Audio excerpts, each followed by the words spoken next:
Hey everyone, welcome back to Voice in the Desert Conservative Input Week, or day, I guess. I have a few things I want to talk to you guys about today that I think are interesting that I want to go over and give my input on. But also, I just wanted to make sure that you guys enjoyed my yesterday's episode on Christian Code of Conduct, and I hope that you guys all learned something from it, because I learned something just researching for it. So, anyways, I just want to say thanks for watching, if you are, and thanks for supporting my videos, and I hope you guys all enjoyed Code of Conduct. So without further ado, let's get right into the input. So first of all, in news since last Friday, a student claimed that he was suspended for challenging his Muslim teacher's teachings about concerning Jesus Christ. According to the student, the teacher had said that Jesus was never crucified. Now, if you're Christian and you're listening to this, then you know that that's not true, and you cannot listen to that teacher, but he was suspended according to the kid. But I don't know if this is entirely true, because, well, the article that I read said he claimed to be, and I can't just go off of my personal feelings about the issue. But anyways, in the suspension letter, it said in the article, it literally said, his actions have constituted a threat of disruption within the operations of the college and jeopardize the safety and well-being of members of the college community and yourself. Now, that was in response to an email, or maybe not necessarily in response to an email, but came after an email from the student to the teacher talking about how it was disgraceful and just straight up that the teacher was trying to push their agenda by saying that. And that it's true if the story is true. If this actually took place, and that's true, that you're just pushing an agenda if you're saying that he was never crucified, and that if they're assigning things based on this thought.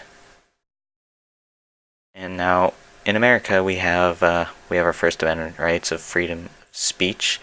You can go ahead and say that, but you shouldn't be able to teach it in the schools just based on the separation of church and state, since the schools are government institutions. You cannot do that there based on, well, the government officials, which are the teachers, and you shouldn't be teaching that anyways. But I just want to point out, where I go to school at, there is a large Native American population, and every once in a while there's a Native American week every year, and then there's Native American month, and they allow the teachings, or they have previously allowed some of the teachings of that, like what they believe and stuff like that, in the school. But then when a Christian brings in their belief, then everybody has a problem. Why is that? You can have Muslims doing stuff like this, if the story is true once again. You can have Muslims doing this, and there's absolutely no legal repercussions, just based on what I've read. When a Christian does it, it's bad. Today's culture. But anyways, on to the next piece of news here. Michael Flynn has offered his testimony in exchange for immunity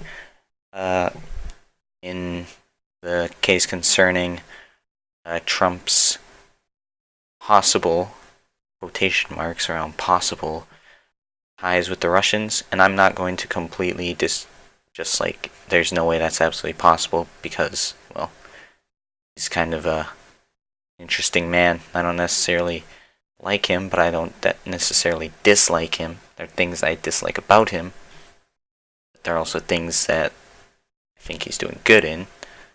By that, I mean choosing his VP. But anyways, he told his lawyer that he would like to offer up his testimony, and his lawyer contacted the FBI and went to the House and Senate in order to tell them that he was willing to do that in exchange for immunity in case of any wrongdoing his testimony causes or anything like that. it hasn't been accepted yet, so we will find out if his testimony causes anything sooner or later. And hopefully it doesn't. Hopefully our president is as honest as he's been saying he is. And hopefully his testimony disproves all Russian ties. But, yeah, very interesting. Corruption of government. Well, not necessarily government, the corruption of the people. And it's hard to watch happen. But anyways, I'm sure all of you know who Huma Abedin is, worked with Hillary Clinton. And I'm sure you all know who Anthony Weiner is. They're married. And Anthony Weiner has been involved in many sexting scandals. And according to this Breitbart article, she's working hard to save her relationship with Anthony Weiner. I don't know why she is. There have been multiple cases of sexting, 15-year-olds, younger possibly. But there have just been a lot of cases like that. And it's hard to watch because you shouldn't be doing that. But, interestingly enough, he sexted a woman and his son was in bed with him. That's just terrible. First of all, he's married. Second of all, it's his son. I mean, come on, man. But yeah, very interesting.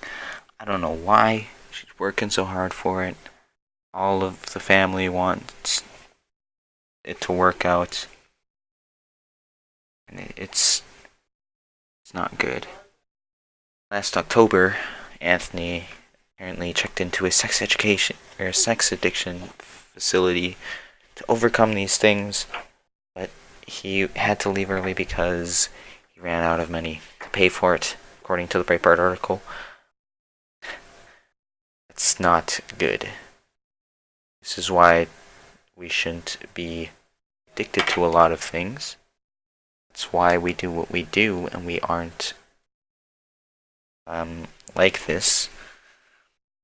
It's very interesting. So next up, I'll leave this one for last because I need something happy. But how about this? People who called Donald Trump sexist. He convened on a panel for empowering women in business, says the Breitbart article title.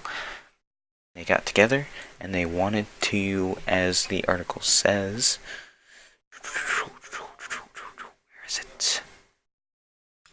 In a roundtable, the president is telling a group of female business owners that his team will work on barriers women face. He says the administration is also trying to make childcare more affordable and accessible.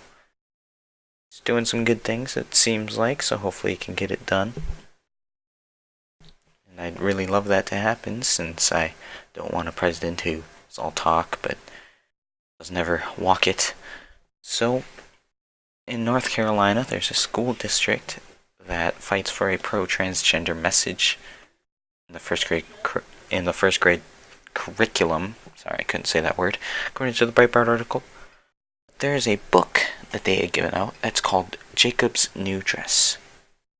See anything wrong with this picture? It's pro-transgenderism, which I'm personally against, but I'm not going to hate a person if they are. And there are also different books that are about stuff like this. One is called Red. It's a crayon story. The crayon thinks crayon is a red crayon, and he is convinced that he is red. Very interesting. There are a bunch of different books out there, a bunch of different videos that push transgenderism, such as a video that's called Tony the Tampon, which puts the claim that a person's sex is changeable regardless of biology, which I personally disagree with. I just don't think it's true. Let's see, this one right here. Alabama Republican Mo Brooks introduces a bill to repeal Obamacare. The interesting thing about this is it doesn't replace it. It's just a one-line bill. It's to repeal it. After all of this stuff that's been going on with Paul Ryan, the fight for new healthcare, Obamacare Light, according to some people, I haven't personally read the bill yet, I plan to, but or what the bill was proposed was a one-line bill to repeal Obamacare. I don't think that should be put out like that because, quite frankly, it'll put a lot of people out and won't give them another way to go that's possibly better. And it'll just possibly cause a lot of turmoil for a lot of people and it'll cost them a lot of money. I think we're supposed to care for them. So I think we should come up with a plan before we come up with a repealing bill. As much as I hate Obamacare, as much as I dislike some of the things that's done, such as like the people who had the rates go up by a lot, I just don't think that we should be repealing it without giving something else. But if they do, I wouldn't complain. So, Luis Mensch said that, hang on a second, said that America First is a Nazi slogan being pushed by Russia. That's very interesting. She's an author and an independent journalist. She was the conservative MP for Corby from 2010 to 2012, according to Google.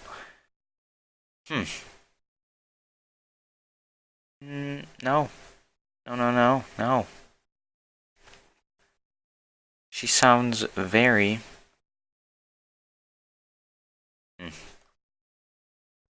Alright, I'm not even going to go there, but she was quoted as saying, America First is a Russian slogan. It's a Nazi slogan being pushed by Russia, who are quite literally attacking not only America, but the whole of the West. Even every country in Europe is undergoing these bots, the troll army, and what are we doing about it? Nothing. That's interesting. It's a Nazi slogan being pushed by Russia. Okay, first of all, Russia didn't have any dealings with the Nazis. Soviet Union did, but that's not necessarily Russia. Those are two different things.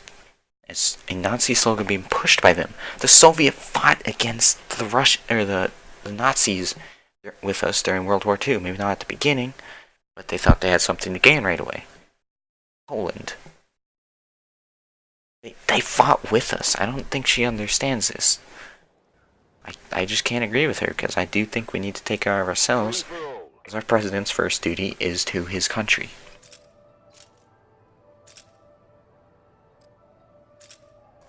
Well, on a different note, Wiz Khalifa, the person who wrote the song See You Again for Fast and Furious, I'm sure all of you know him, put flowers on the grave of mass-murdering drug lord Pablo Escobar.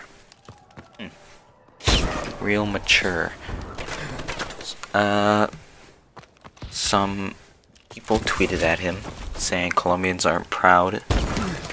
Probably should have said as proud as you are of a murderer and narco like Pablo Escobar. Show more respect. Colombia isn't Pablo Escobar. A lot of other people say it's embarrassing that Wiz Khalifa honors Pablo Escobar. What a lack of respect with the people of Colombia. Someone else said Wiz Khalifa, celebrating the thousands of crimes committed by Pablo Escobar, is the product of a filthy mind and putrid soul. That's very true. I have to agree with everything that they're saying, because that's dishonorable. If you're glorifying some drug lord, then that's not good. Anyways, on a different topic, 9 people were charged with sexual assaults in Texas. In a Texas high school. There's also a hazing scandal that went on in this high school. But according to one mother, who remained anonymous, she gave some hero things that happened to the assault on her son. If you're listening to this and you haven't heard of things like this before, then I would suggest that you skip ahead a few seconds and, well, maybe a minute or two. Not maybe a minute, but something close to that. Now, I would just suggest that you go forward, because these are some pretty terrible things that have happened. First of all, kids were holding them down in locker rooms. There's a lookout at the door watching for coaches not to come. She also said that the people stuck various items up in their rectum, including Coke bottles, deodorant bottles, steel pipes, baseball bats, and broomsticks. What a terrible world, am I right? I have to love it because God created it. All things that God were made are good, even though we have fallen. That's what I think is going on there. But there was also, yeah, it's just terrible things. So if you've skipped ahead, thank you for being here. I have something else I want to talk about. President Donald Trump also called for investigations into the Clintons' Russian ties. Now, I have to say, very interesting how nobody ever looks into the other side. Sometimes the other side is us, sometimes the other side is them. Generally, I'm not looking to them because I don't care what they think. Well, that's not necessarily true, I just don't like what they think. I don't want to talk about it. But he was quoted on Twitter as saying, "Man, I wish we could just get rid of Twitter. So why isn't the House Intelligence Committee looking into the Bill and Hillary deal that allowed big uranium to go to Russia? Russian speech. ... Going into the next tweet. ... Money to Bill, the Hillary Russian reset. Praise of Russia by Hillary or Podesta Russian company. Trump Russia story is a hoax. Hashtag MAGA, make America great again." Very interesting. Now personally, I would think that that's something to go over too. Because I don't think that we should leave out the other side. That should be fair. But anyways, the war on coal is over. The Breitbart article says Donald Trump signed an energy executive order that is claimed to help out